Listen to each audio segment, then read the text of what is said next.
Oke, selamat malam teman-teman semua. Kita kembali lagi di kelas Lab Advance 2. Nah, pada video recording hari ini kita sudah masuk kepada section 13, di mana nama materinya adalah Indirect dan Mutual Holdings. Nah, pada video recording ini, pada materi hari ini, kita akan coba mempelajari ya bentuk-bentuk kepemilikan selain daripada direct holding. Nah, jadi direct holding ini adalah bentuk kepemilikan yang selama ini teman-teman temui dari materi UTS sampai dengan materi minggu kemarin. Nah, itu namanya masih tergolong sebagai skemanya adalah direct holding, di mana direct holding ini maksudnya adalah parent memiliki kontrol langsung atas subsidiary-nya gitu. Jadi kurang lebih skemanya itu adalah parent mengakuisisi subsidiary A misalnya sebesar 60%, ataupun parent mengakuisisi saham subsidiary B sebesar 80%. Nah, itu masih langsung teman-teman ya. Seperti itu. Nah, tetapi yang akan kita pelajari bentuk-bentuk barunya, ini ada dua, namanya indirect holding dan juga mutual holding. Nah, sekarang coba kita lihat untuk yang indirect holding terlebih dahulu. Indirect holding ini skemanya kurang lebih adalah si parent ini bisa memiliki kontrol secara tidak langsung melalui akuisisi yang dilakukan oleh subsidiary-nya. Nah, di mana di indirect holding ini kita bagi lagi menjadi dua skema ya. Yang pertama ada father, son, and grandson. Nah, di mana di sini kurang lebih skemanya seperti ini nih. Saya beri contoh dulu. Di mana parent misalnya mengakuisisi saham subsidiary 1 60%. Nah, tetapi subsidiary 1 ini bisa aja melakukan akuisisi terhadap perusahaan lain. Nah, perusahaan lain tersebut otomatis akan menjadi subsidiary 2 dari sudut pandang parent, teman-teman. Oke. Dimana di sini misalnya adalah subsidiary 1 mengakuisisi saham si subsidiary 2 sebesar 80%. Oke. Nah, di sini berarti otomatis akan tercipta nih ya. Hubungan secara tidak langsung dari parent terhadap subsidiary 2. Nah, jadi di sini si parent bisa aja nih mengkontrol perusahaan subsidiary kedua secara tidak langsung melalui manajemen subsidiary satunya, teman-teman, kayak gitu. Oke. Karena apa? Karena si parent punya hak suara sebesar 60% ya di dalam RUPS subsidiary 1, sehingga di sini dia bisa saja menentukan keputusan ekonomis atas perusahaan subsidiary kedua tersebut. Tetapi ingat, porsinya hanya sebesar 80% nih ketika dia ingin mengontrol subsidiary kedua. Nah, kalau misal teman-teman mau hitung ya, berapa ownership dari parent ke subsidiary 1 dan juga dari parent terhadap subsidiary kedua. Nah, itu bisa teman-teman ya. Kalau yang pertama masih gampang nih. Dari parent ke subsidiary 1 ini hanya sebesar 60% ya. Dan ini sifatnya masih direct holding. Nah, tetapi kalau misal teman-teman mau hitung berapa sih ownership dari parent ke subsidiary kedua, berarti di sini kalian harus hitung lagi nih ya, berapa sih kepemilikan parent terhadap subsidiary 1 dan kepemilikan dari subsidiary 1 ke subsidiary kedua, dimana di sini 60% harus kalian kali dengan angka 80%, sehingga ketemu nih berapa sih indirect holding yang sebenarnya, yaitu menjadi 48%, kayak gitu. Oke. Nah, sekarang coba kita lihat nih untuk skema yang B, namanya adalah connecting affiliate. Dimana di sini kurang lebih skemanya mirip ya seperti yang direct holding. Nah, tetapi ada sedikit tambahan.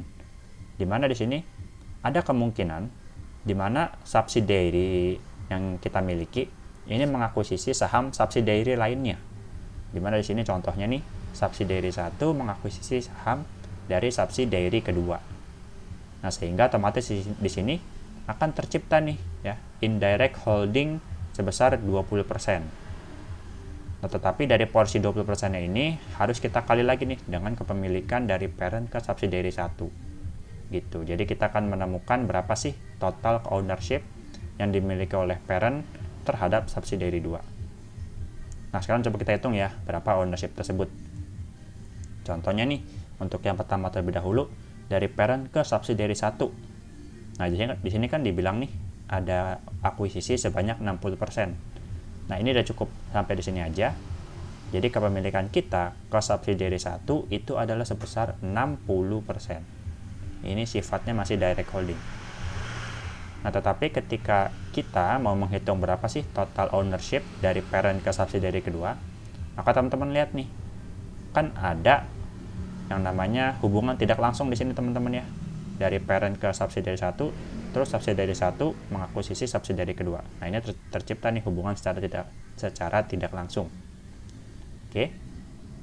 Nah, berarti di sini untuk menghitung parent ke subsidiary kedua, teman-teman lihat ada direct holding sebesar 80%. Nah, terus jangan lupa kalian tambahin nih sama indirect holdingnya berapa. Berarti di sini ada 60%, kita kali dengan 20%.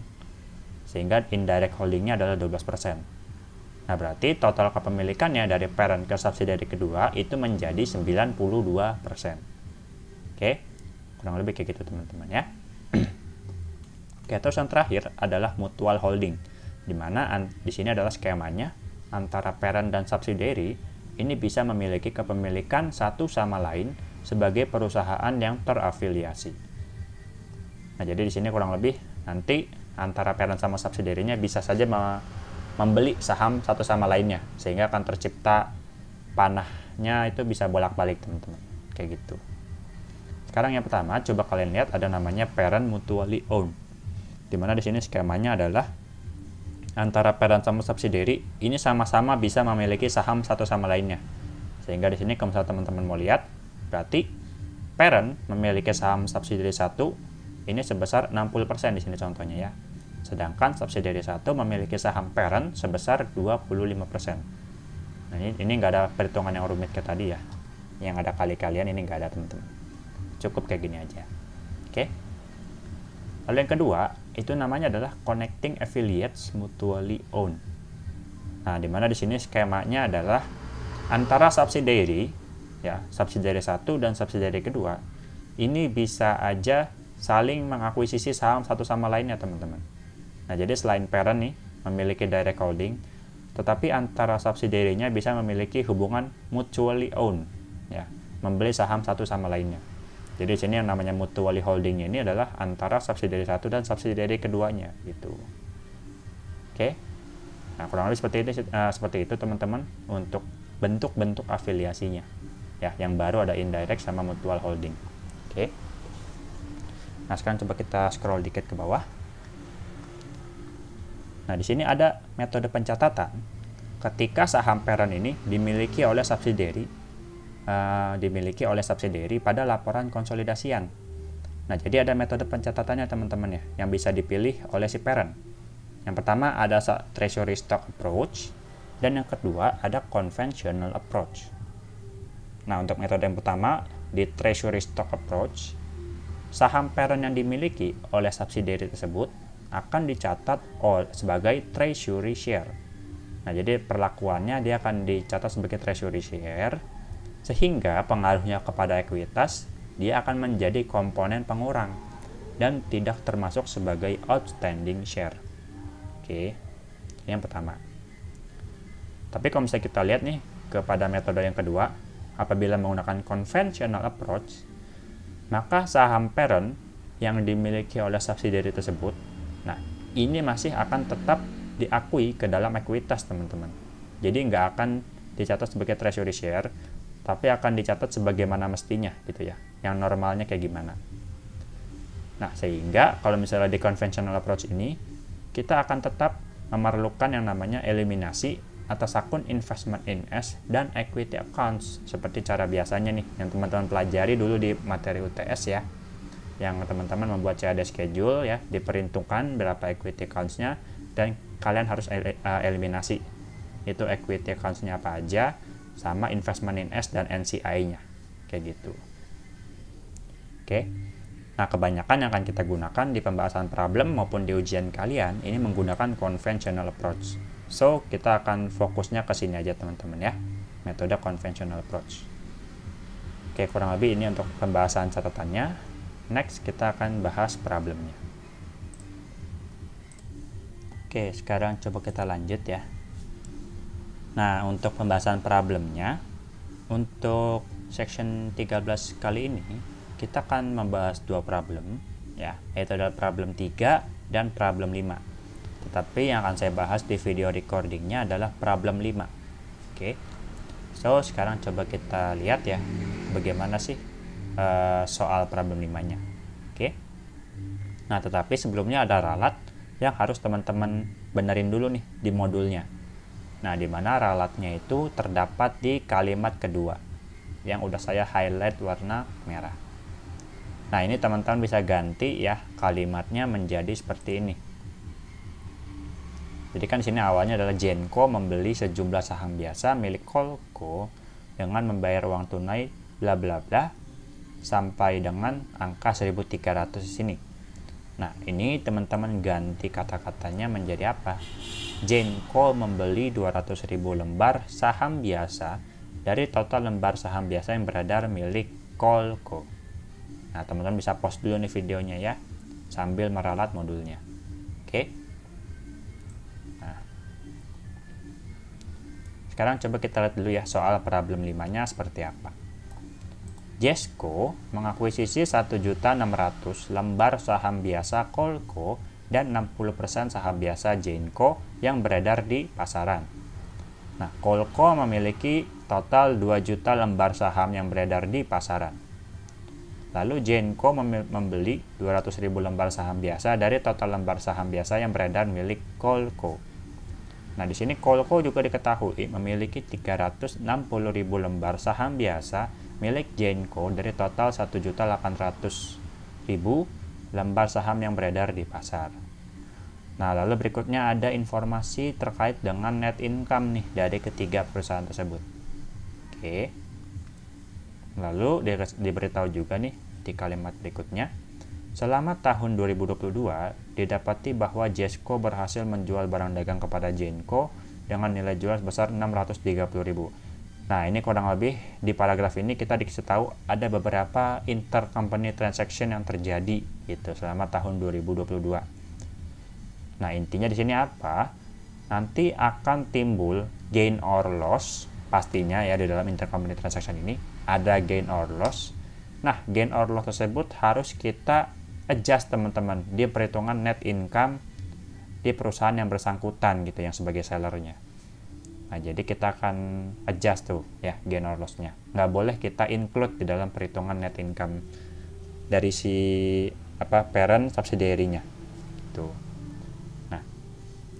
Oke, di sini kan ada yang pertama adalah intercompany transaction untuk yang barang dagang ya. Jadi intercompany sales of inventory. Nah, yang kedua juga ada di sini dibilang ya, intercompany sales of vehicle nih teman-teman. Nah, kedua ini harus kita perhitungkan dan kita cari tahu berapa sih gain or loss yang timbul. Nah, lalu kurang lebih seperti ini untuk intercompany transaction. Terus sekarang coba kita lihat apa sih yang diminta di soal. Nah, yang pertama kita, di sini permintaannya cuma satu ya teman-teman. Hitunglah controlling interest dan non-controlling interest in consolidated income pada akhir tahun 2022 dengan menggunakan conventional approach. Nah, hasil income-nya juga diminta untuk dibulatkan ke satuan terdekat. Nah, sertakan perhitungan dan bagan struktur afiliasi. Nah, jadi teman-teman wajib juga nih bikin perhitungannya dan juga strukturnya kayak gimana nih, kurang lebih strukturnya kayak gini ya. Bisa kalian lihat di sebelah Excel-nya, di sebelah kiri. Oke. Nah, sekarang coba kita mulai dari membuat bagannya terlebih dahulu teman-teman ya. Nah, sekarang coba kita lihat nih, siapa sih yang menjadi parent-nya dan juga siapa sih yang menjadi subsidiary-nya teman-teman. Nah, gitu kita lihat dulu ya. Yang pertama yang di sini, yang bisa teman-teman notice di awal kalimat, ini ada namanya Jesco. Di mana Jesco ini mengakuisisi 1.600.000 lembar saham biasa milik Kolko.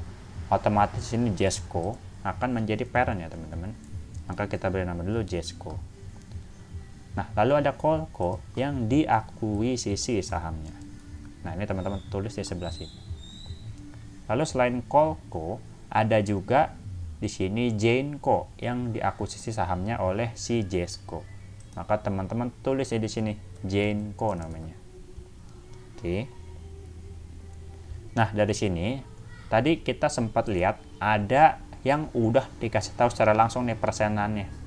Di mana Jesco mengakuisisi 60% saham biasa milik Genco. Maka teman-teman otomatis ini udah bisa cari tahu ya berapa persentase ownership-nya. Itu 60%. Oke. Next, sekarang coba teman-teman lihat nih. Di sini ada yang masih harus kita olah nih angka persentasenya, di mana Jesco mengakuisisi 1.600.000 ya. 600.000 lembar saham biasa milik Coolco. Oke. Ini sekarang kita olah dulu angkanya ya. 1.600.000. Nah, ini teman-teman harus bagi dengan berapa lembaran saham yang beredar milik Coolco ya. Milik perusahaan yang diakuisisi. Tetapi ini kan belum dikasih tahu, maka kita isi dulu sebagai titik-titik. Oke. Nah, tapi tadi sebelumnya ada yang udah kasih tahu nih ya. Jesco terhadap Genco nih secara langsung sebesar 60%. Oke. Next, sekarang coba kita lanjut ya membaca kalimat soalnya. Sini Coolco diketahui memiliki total 2 juta lembar saham yang beredar di pasaran. Oke, berarti udah ada yang dikasih tahu nih lembaran saham outstandingnya. Oke, sekarang kita tulis dulu ya satu persatu.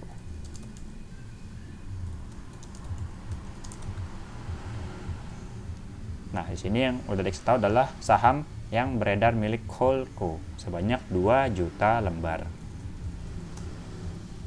Nah, berarti otomatis karena kita udah dikasih tahu nih ya lembaran outstanding share-nya milik Coolco, ini teman-teman udah bisa cari tahu nih untuk ownership yang JES terhadap Cool. Ya, karena lembaran saham yang kita perlukan untuk outstanding share-nya adalah Coolco. Di mana tadi dikasih tahu adalah sebesar 2 juta outstanding shares. Oke. Berarti kita isi dulu ya 2 juta lembar. Maka di sini coba kita hitung nih, berapa sih persentase yang diakuisisi. Nah, berarti di sini 80% ya teman-teman, kita tulis. Nah, 80%. Next, sekarang coba kita lanjut. Di sini ada lagi kalimat bahwa Genco membeli 200.000 lembar saham biasa dari total lembar saham biasa yang beredar milik Coolco. Nah, jadi di sini mulai ada kelihatan hubungan yang unik teman-teman, di mana Gen membeli saham milik Cool. Jadi mulai tercipta yang namanya indirect holding. Nah, tetapi di sini nanti bakal ada hubungan timbal balik lagi dari Coolco terhadap Genco.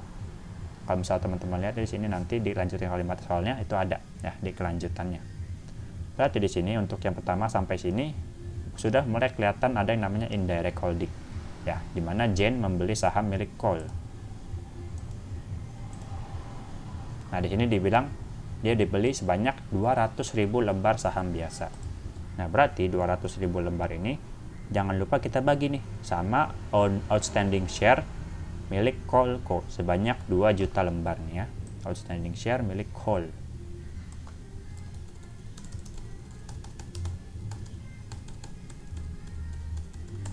Nah, berarti di sini ownership-nya menjadi 10% Gen terhadap Cool. Nah, terus di sini dibilang di kalimat selanjutnya, Coolco juga diketahui memiliki 360.000 lembar saham biasa milik Genco dari totalnya sebanyak 1.800.000 lembar saham yang beredar di pasar. Nah, berarti di sini outstanding share milik Genco juga udah diketahui nih sebanyak 1.800.000. Oke. Nah, terus sekarang tugas kita adalah kita cari tahu nih berapa persentase ownership dari Cool terhadap Gen. Nah, jadi sini mulai kelihatan nih berubah dari yang tadinya indirect holding sekarang menjadi mutual holding teman-teman. Karena hubungan akuisisinya ini sekarang sudah timbal balik ya. Saling mengakuisisi saham satu sama lainnya. Oke. Dari Cool terhadap Gen ini sebesar 360.000 lembar. Nah, sekarang kita bagi ya sama outstanding share milik Genco-nya berapa. Itu adalah sebesar 1.800.000 di sini. Oke. Terus sekarang coba kita cari tahu berapa sih persentase ownership-nya. Nah, maka sebesar 20% nih ya ownership-nya. Oke. Nah, untuk bagannya sudah beres kita buat ya teman-teman. Karena nggak ada lagi tuh informasi akuisisi yang tersisa. Nah, berikutnya coba kita isi ya informasi net income-nya supaya nanti kita enak teman-teman ngertinya ya, nggak usah bolak-balik ke soal lagi. Di sini ada informasi net income untuk Jesco sebesar 1.770 juta. Lalu untuk Colco ada 950 juta. Dan Jainco ada 875 juta. Nah, dari net income ini semuanya sebenarnya masih include nih. Ya. Net income ini masih include dari apa? Dari gain or loss atas intercompany transaction nih. Yang dimana di sini ada dua nih intercompany transaction-nya. Ada yang intercompany sales of inventory sama intercompany sales of vehicle. Nah, dari net income tersebut nanti masih harus di-adjust ya. Net income-nya harus kita keluarin gain or loss-nya sehingga nanti ketemu net income yang exclude dari intercompany transaction-nya itu berapa. Oke. Nanti tugas kita di situ ya, tugas tambahannya. Oke, tapi sebelumnya sekarang coba kita cari tahu dulu nih dari intercompany transaction tersebut berapa gain or loss yang timbul. Nah, sekarang coba kita mulai dulu nih dari intercompany yang pertama. Di sini ada transaksi bahwa Jesco ya berhasil menjual barang dagang kepada Jainco. Nah, karena dia barang dagang, maka namanya adalah intercompany sales of inventory. Nah, Jess jualan ke Jain itu berupa inventory. Oke. Nah, untuk inventory coba kita lihat nih ya. Kita dikasih tahu ada nilai jual atau selling price sebesar 630 juta. Ya, ini setelah dilakukan markup 5% dari cost. Nah, maka sekarang kita sebenarnya udah cukup nih informasinya untuk mencari tahu berapa profit dari intercompany sales of inventory-nya. Tadi kita diawali dari selling price ya, teman-teman. Nah, untuk selling price-nya kita tulis dulu sebesar 630 juta. Nah, sekarang pertanyaannya adalah berapa sih angka-angka cost-nya, ya, modalnya berapa, lalu profitnya berapa nih teman-teman, sehingga ketemu selling price sekian. Nah, tadi kan kita harus tahu nih bahwa markup-nya itu adalah sebesar 5%. Tetapi 5% dari apa? 5% dari cost barang. Nah, ini kalau misalnya teman-teman ingat ya, di materi UTS yang itu ada namanya materi intercompany sales of inventory. Nah, untuk menghitung gross profit berapa, saya harap teman-teman masih nggak lupa ya. Kalau dia dibilang bahwa 5% dari cost barang, maka yang menjadi 100%-nya itu adalah cost-nya, teman-teman. Ya, berarti 100% ada di sisi cost. Nah, kalau misalnya dia soalnya berkata lain, misalnya ya 5% dari selling price, maka 100% ini adalah selling price-nya, teman-teman. Gitu. Tapi karena ini dari cost, maka cost-nya yang menjadi 100%. Nah, berarti sekarang untuk selling price ini otomatis menjadi 105% ya, teman-teman. Jumlah dari cost ditambah dengan gross profit. Nah, 105%. Nah, maka sekarang teman-teman udah bisa cari tahu nih berapa angka cost-nya. Caranya gimana? Ini kan 630 juta, ini mewakili angka 105%. Maka sekarang kita cari tahu nih, basis angka 100%-nya berapa? Dengan cara dibagi 105%. Maka ketemu nih, modal barangnya sebesar 600 juta. Lalu berapa sih gross profit yang diambil dari transaksi ini? Berarti gross profitnya sebesar 30 juta, yang melambangkan angka 5%. Nah, kalau misalnya teman-teman mau make sure ya, ada cara lain untuk menghitung gross profitnya. Caranya kayak gini, teman-teman. Berarti 630 juta ini teman-teman kali sama 5/105, maka hasilnya pasti sama, teman-teman, 30%.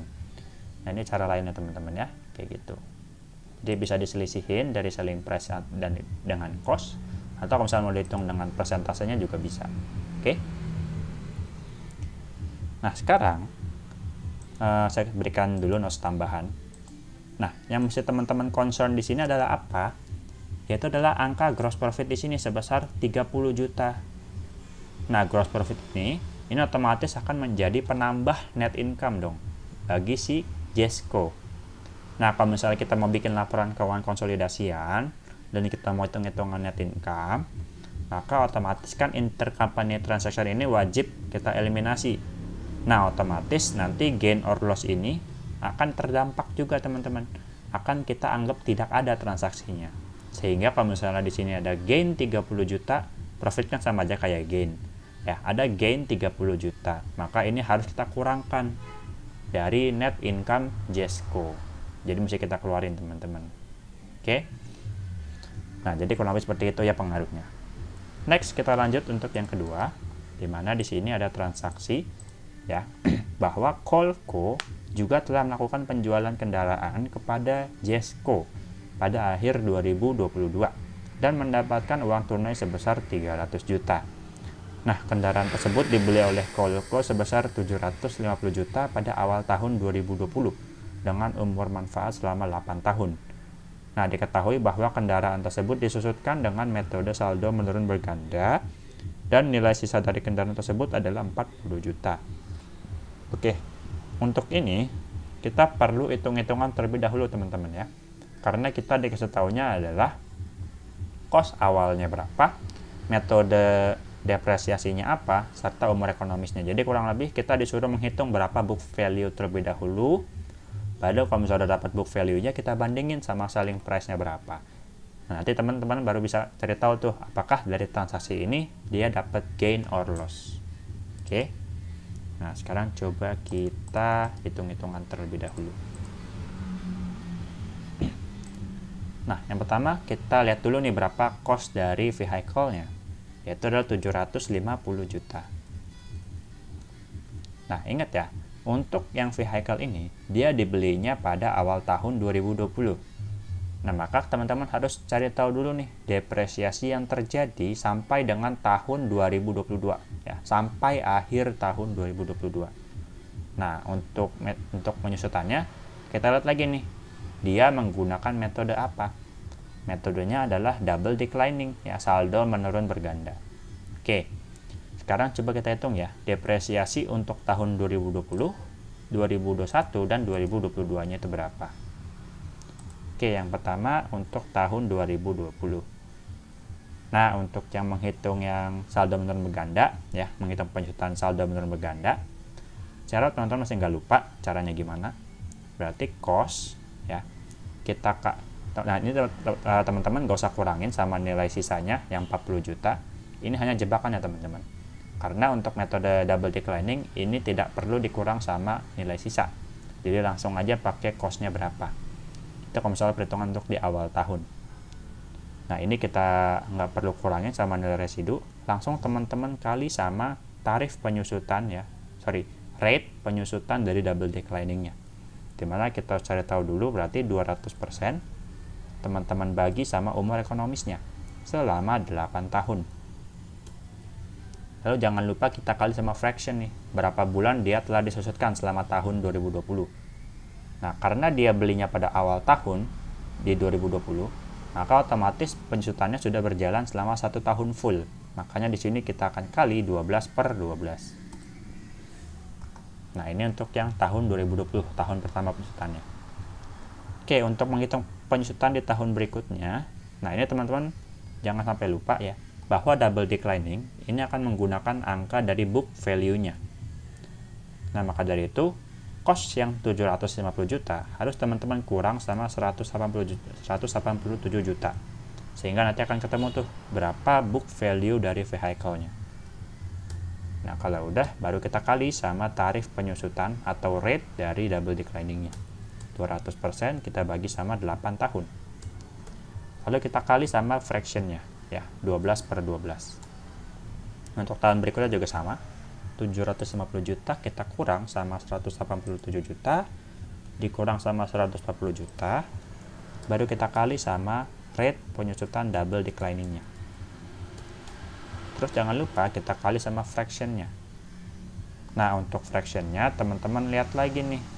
Tanggal penjualan dari vehicle-nya ini dilakukan kapan, teman-teman? Nah, kendaraan tersebut di sini dibilang ya, dia melakukan penjualan kendaraannya ini pada akhir tahun 2022. Maka dengan kata lain di sini ya, penyusutannya sudah berjalan selama 1 tahun full ya di tahun 2022. Maka di sini fraction-nya menjadi 12/12 juga. Masih sama ya teman-teman. Oke. Oke. Maka kan udah ketemu nih semua accumulated depreciation-nya untuk 3 tahun. Maka jangan lupa dijumlahin. Terus kita cari tahu nih berapa book value-nya. Nah, book value-nya kan 316.406.000. Nah, lalu teman-teman bandingkan sama selling price-nya. Di mana di sini selling price-nya dibilang sebesar 300 juta. Nah, berdasarkan angka di sini ya, nilai dari vehicle-nya sampai dengan tahun 2022 ini sebesar 316 juta. Tapi dijual hanya senilai 300 juta, teman-teman. Otomatis ini terdapat kerugian ya. Namanya loss on sale. Nah, kerugian inilah yang nanti harus teman-teman keluarin nih dari net income si penjual. Dimana penjualnya adalah Coleco. Oke. Jadi kurang lebih seperti ini ya, teman-teman. Yang terjadi adalah loss on sale. Oke. Nah, kalau dia loss on sale, berarti kan awal lagi nih teman-teman. Net income-nya dia akan dikurangkan dengan dia punya revenue akan dikurangkan dengan loss on sale, maka ketemu net income yang sekarang nih. Net income yang baru. Nah, berarti untuk mencari net income yang di-adjust dengan loss on sale, net income dari Coleco ini harus teman-teman tambahin dengan loss on sale-nya. Jadi harus dibalikin seolah-olah transaksinya nggak terjadi. Sehingga yang tadinya loss menjadi pengurang net income, sekarang loss-nya menjadi penambah net income, teman-teman, supaya dianggapannya transaksinya nggak terjadi. Oke? Jadi itu concern kita. Fokusnya ke situ, teman-teman. Oke? Nah, kalau udah kita kerjain semua intercompany transaction-nya dan kita cari tahu nih berapa gain or loss-nya, sekarang teman-teman bikin persamaan terlebih dahulu nih ya, untuk menghitung berapa net income dari masing-masing perusahaan. Karena apa? Karena ada kepemilikan atas perusahaan lain gitu ya. Misalnya di sini Jesco ada memiliki 80% saham di Coleco, lalu Jesco juga punya saham 60% di Genco. Otomatis ya, net income yang dihasilkan dari masing-masing perusahaan akan didistribusikan juga ke net income-nya Jesco, teman-teman, sebagai laporan keuangan konsolidasian. Maka otomatis kita harus hitung-hitungan lagi nih berapa net income yang finalnya dari distribusi net income yang dihasilkan dari masing-masing perusahaan, kayak gitu. Oke. Nah, sekarang coba kita bikin persamaan terlebih dahulu nih. Kita mulai dari Jess terlebih dahulu. Nah, ini lebih baik saya freeze screen dulu ya. Freeze pane. Nah, untuk persamaan yang pertama kita mulai dari Jesco. Untuk yang Jess, kan dia awalnya punya net income sebesar 1.770 juta. Nah, tetapi dari net income ini nantinya dia akan memperoleh lagi nih distribusi net income sebesar 80% dari Coleco dan 60% dari Genco. Nah, ini wajib teman-teman cantumkan juga di persamaannya, harus di-include-kan juga.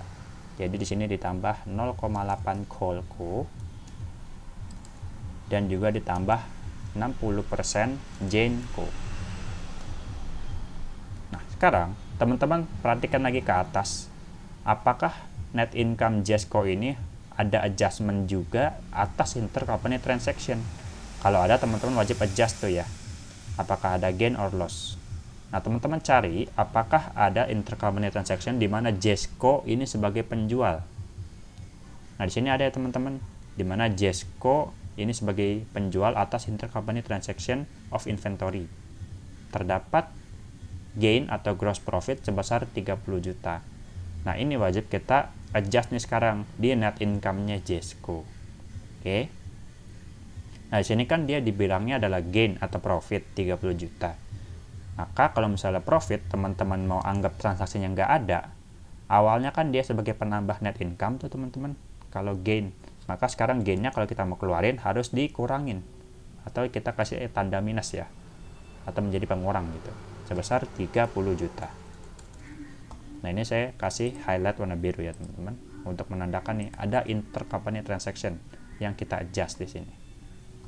Minus 30 juta.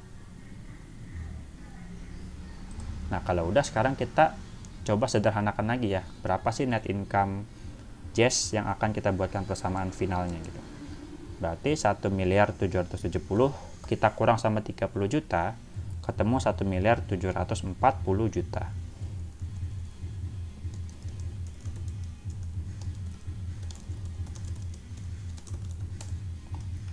Oke, inilah berarti persamaan yang sudah finalnya teman-teman ya. Dan ini akan menjadi persamaan 1.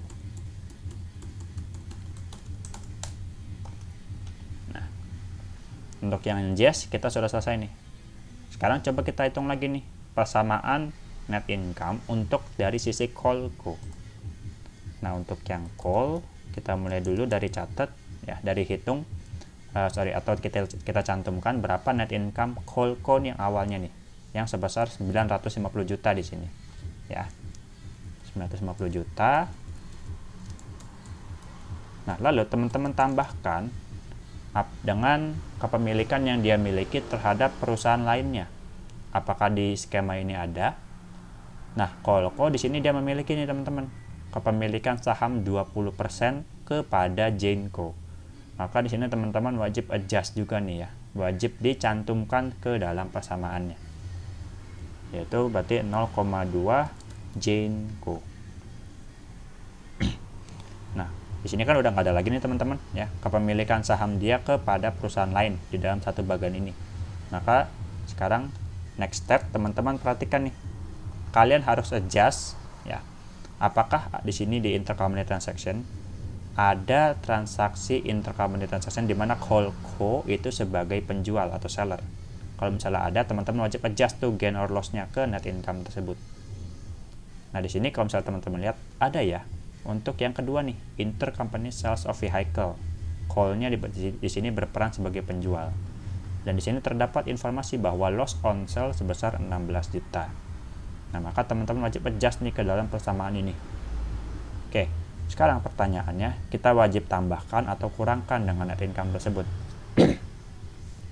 Nah, karena dia loss on sale, jadi anggapan lagi nih, kalau dia loss on sale, maka awalnya dia pasti akan menjadi pengurang net income.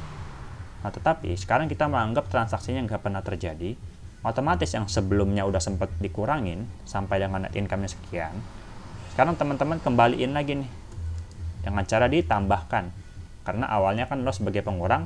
Kalau misalnya teman-teman balikin, sekarang ditambahin lagi nih ya loss on sale-nya, supaya net income-nya menjadi keadaan semula, seolah-olah transaksinya nggak terjadi, ditambah dengan 16.406.250. Oke, dan ini saya akan beri tanda warna biru ya, ada adjustment dari intercompany transaction-nya. Oke, nah sekarang kita hitung dulu nih berapa persamaan callco yang finalnya. Berarti 950 juta kita tambah sama 16.406.250. Nah, angka inilah yang angka net income final ya teman-teman ya, ditambah 0,2 Jain.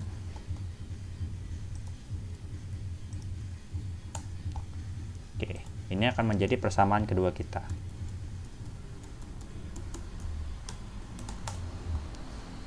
Next, kita lanjut untuk yang terakhir, untuk yang Jainco. Nah, untuk yang Jainco, sekarang coba teman-teman lihat, apakah Jainco ini ya memiliki kepemilikan saham di perusahaan lain di dalam satu bagian ini. Nah, masih ada teman-teman ya, Jainco memiliki 10% saham callco. Nah, nanti wajib kita adjust juga nih teman-teman ya ke dalam persamaannya Jainco. Jadi di sini Jainco awalnya dia punya net income berapa? 875 juta. Nah, sekarang kita tambahkan dengan kepemilikan sahamnya 10% kepada callco. Oke, jangan lupa sekarang coba kita lihat ke intercompany transaction. Apakah ada intercompany transaction di mana Jainco berperan sebagai penjual? Nah, nggak ada ya teman-teman. Di sini nggak ada Jainco sebagai penjual. Nah, maka di sini sudah cukup persamaannya sampai di sini. Nah, berarti di sini akan menjadi persamaan ketiga kita. Nah, kita kan udah dapat nih semua persamaannya yang kita perluin dari Jazz, Call, dan juga Jain. Nah, kalau teman-teman lihat, ini semua persamaannya masih ada masih ada koefisiennya teman-teman ya, masih ada variabel-variabelnya. Sekarang kita harus sederhanakan lagi nih persamaan-persamaan ini dengan operasi matematika biasa gitu ya, dengan cara substitusi ataupun eliminasi.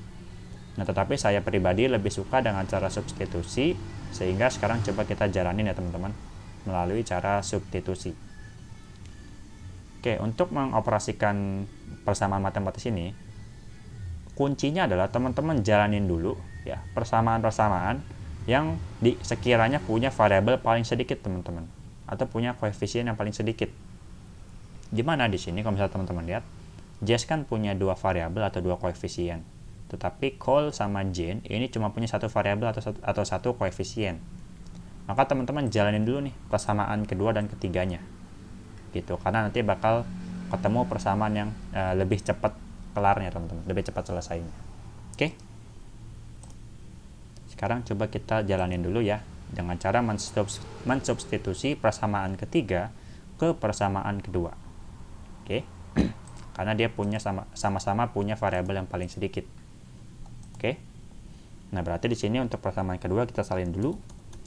Kolko sama dengan 966.406.250 ditambah 0,2 Jane.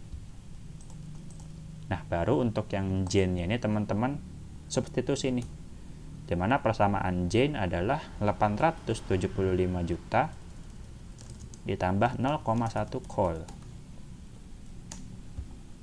Nah, baru sekarang kita jalan nih teman-teman ya, kita operasiin 875 juta kita kali dengan 20%, nanti ketemu hasilnya 175 juta.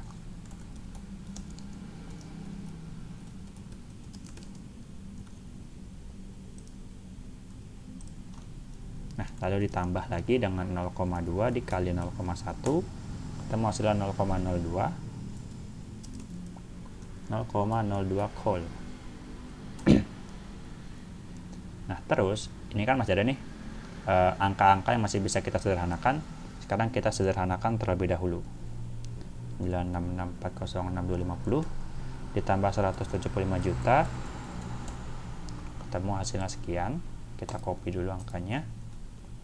Nah, oh ya teman-teman lihat juga sekarang di sini ada persamaannya. Sekarang kita sudah sederhanakan menjadi Cole juga nih. Ada Cole di sebelah kiri dan juga ada 0,02 Cole. Nah, ini teman-teman bisa pindah ruaskan ke samping ya. Berarti di sini 1 Cole dikurang 0,02 menjadi 0,98 Cole.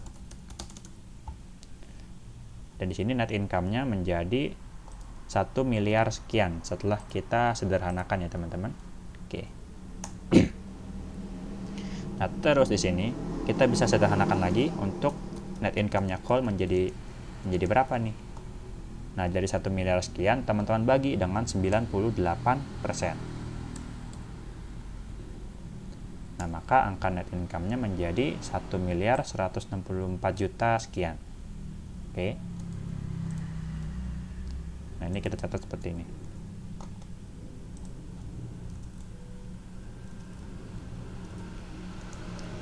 Nah, ini kan kita sempat ambil nih 2 koma di belakang 2 desimal di belakang koma. Sekarang coba kita sederhanakan ke angka satuan terdekat. Nah, kalau teman-teman sederhanain ke satuan terdekat, berarti angkanya menjadi 1.164.700.255. Oke. Nah, inilah angka net income yang terakhir untuk milik Kolko. Oke. Nah, kurang lebih seperti ini. Nah, sekarang kita next untuk yang mengoperasikan ya, untuk mencari variabel-variabel berikutnya. Kita sudah menemukan ya angka untuk net income terakhir dari Cole ya. Nah, sekarang kita bisa masukkan angka net income ini untuk mencari angka-angka lainnya teman-teman. Angka untuk Jess dan juga angka untuk Jane. Tapi teman-teman lihat dulu nih, dari ketiga persamaan ini, persamaan mana sih yang paling memungkinkan kita untuk mengoperasikan angkanya yang lebih cepat? Nah, kalau misalnya teman-teman lihat, kita bisa mengoperasikan terlebih dahulu nih untuk yang persamaan ketiga. Karena di sini ada variabel Kolko. Dan di sini angka call-nya kita udah temukan. Maka sekarang coba kita jalanin untuk yang persamaan ketiganya, teman-teman ya. Nah, kita substitusi nilai dari call ke persamaan ketiga. Nah, persamaan tiganya ini apa? Kita salin dulu ke sini ya, teman-teman. Jane sama dengan 875 juta tambah 0,1 call.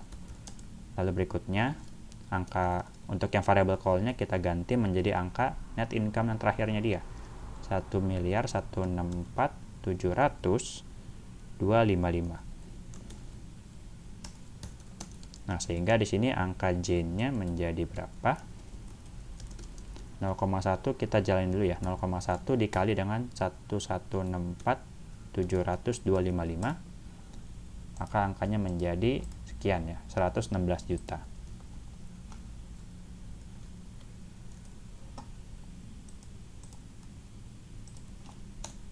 Oke, baru berikutnya sekarang kita totalin berapa net income untuk yang akhirnya milik Genco. Kita tambah dengan 875. Nah, maka ketemu nih angkanya 991 juta sekian. Itu adalah angka terakhir net income milik Jane.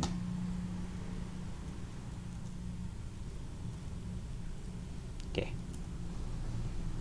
Kita sudah ketemu nih ya untuk angka net income milik Jane. Nah, karena kita sudah menemukan nih angka net income milik Cole berapa, milik Jane berapa, maka otomatis kita sudah bisa nih menjalankan untuk yang persamaan ke satu ya. Kita tinggal ganti nih angka untuk net income Cole-nya berapa sama Jane-nya berapa untuk menemukan angka net income terakhir milik Jesco. Oke. Nah, sekarang coba kita jalanin ya, teman-teman. Nah, substitusikan nilai Cole sama nilai Jane ke persamaan ke satu. Persamaan satu kita salin dari atas. Nah, terus kita ganti nih ya, teman-teman, untuk angka call-nya sama Jane-nya berapa. Call-nya 116.700.255 dan Jane-nya adalah 991.470.025,5. Oh ya, saya lupa teman-teman. Ini kita sederhanain lagi ke satuan terdekat. Dimana kalau misalnya satuan terdekat berarti kita naik satu satuan ya, 991.470.026 kayak gitu. Oke, berarti sini menjadi 026 ya, teman-teman. Oke. Nah, sekarang coba kita hitungin lagi nih. Berapa angka 0,8 dikali 1 miliar sekian dan angka 0,6 dikali 900 juta sekian. Oke. 0,8 dikali 114.700.255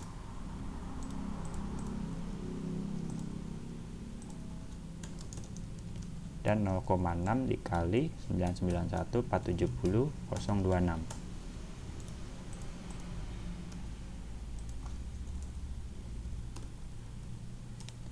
Oke, sekarang yang terakhir kita totalin ya semua angka yang di sini dan kita mendapati angka net income terakhir milik Jess. Oke, kita jumlahin dulu satu persatu.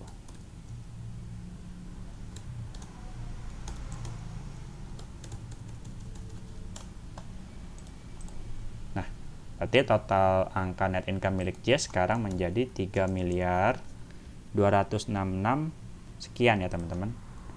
Menjadi lumayan besar nih angka net income milik Jess.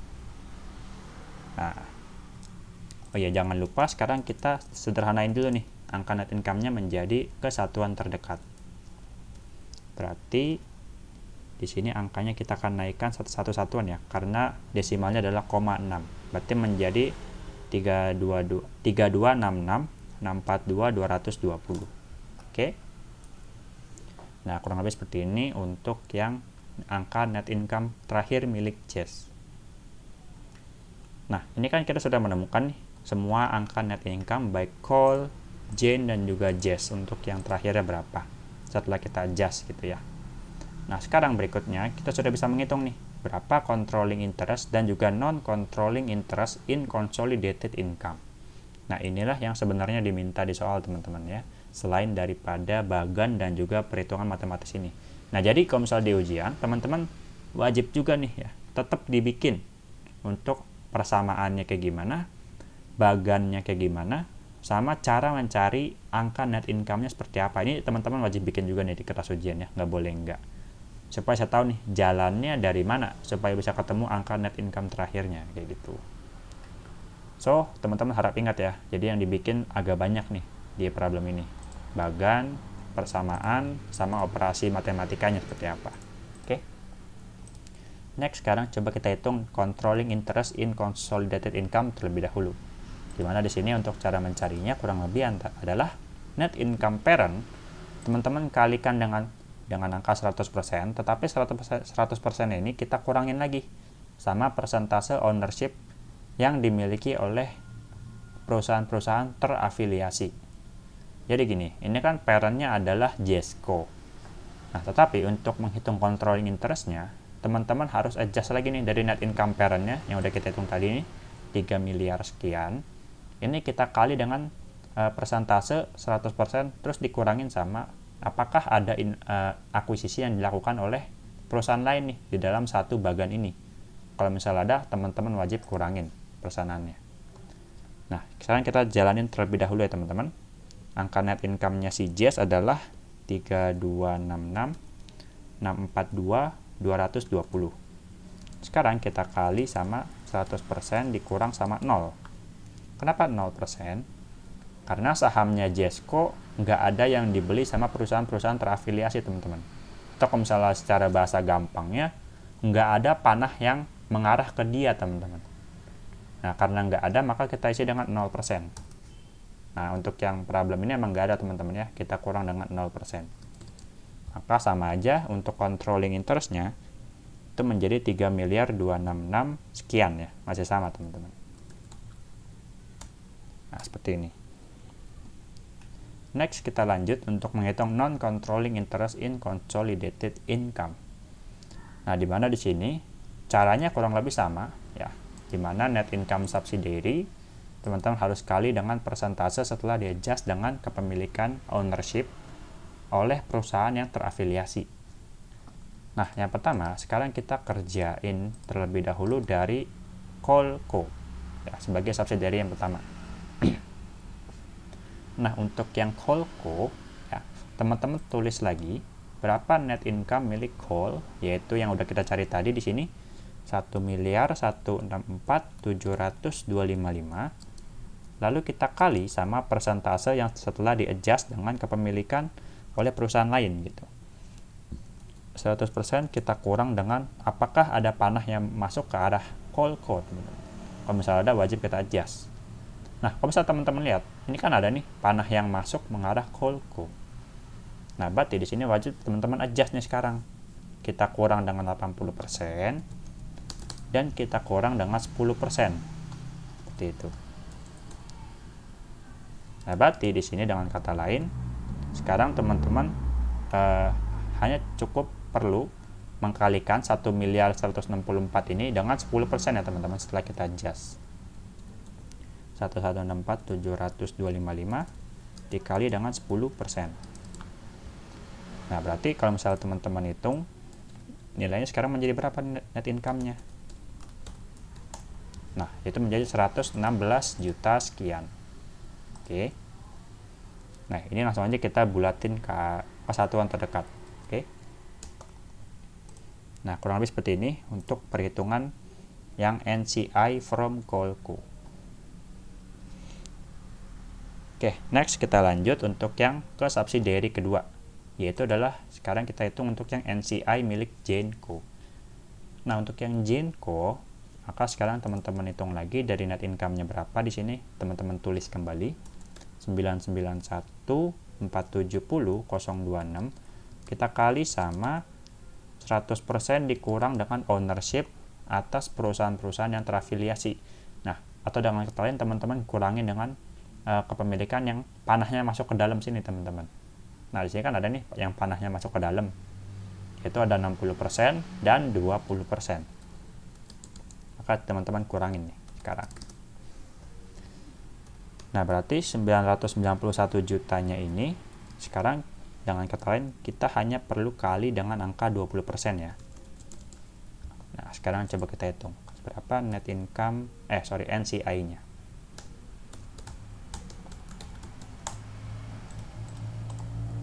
Nah, di sini berarti menjadi NCI-nya adalah 198 juta sekian. Nah, ini langsung aja kita buletin ke satuan terdekat. Oke. Nah, untuk yang Genco menjadi 198.294.005. Nah, sekarang tugas terakhir teman-teman adalah sekarang kita totalin berapa NCI in consolidated income. Itu adalah dengan mentotal nih dari yang Coolco berapa NCI-nya sama yang dari Genco berapa. Nah, ketemu deh total NCI-nya sekian nanti. Oke.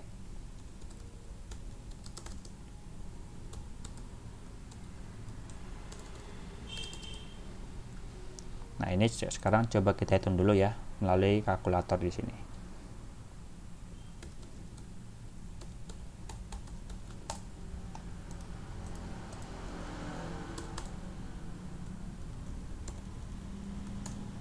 Nah, berarti total NCI-nya adalah menjadi 314.764.031. Nah, sampai di sini baru selesai nih ya jawaban kalian. Nah, kalau misalnya kalian ada yang ingin ditanyakan atau masih kurang jelas ya, monggo silakan di PC baik di Line ataupun di Teams ya. Untuk video recording hari ini sudah cukup sampai di sini. Semoga teman-teman bisa mempelajari dengan baik dan mempersiapkan yang terbaik untuk ujian nanti. Oke, see you everyone untuk minggu depan. Thank you.